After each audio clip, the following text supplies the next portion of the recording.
Това е Майера.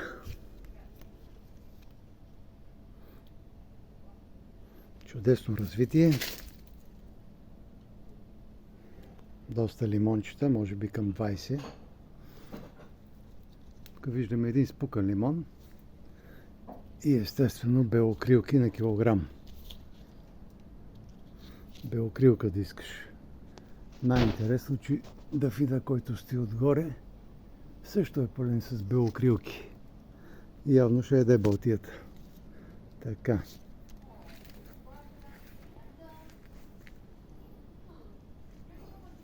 Това е Майера.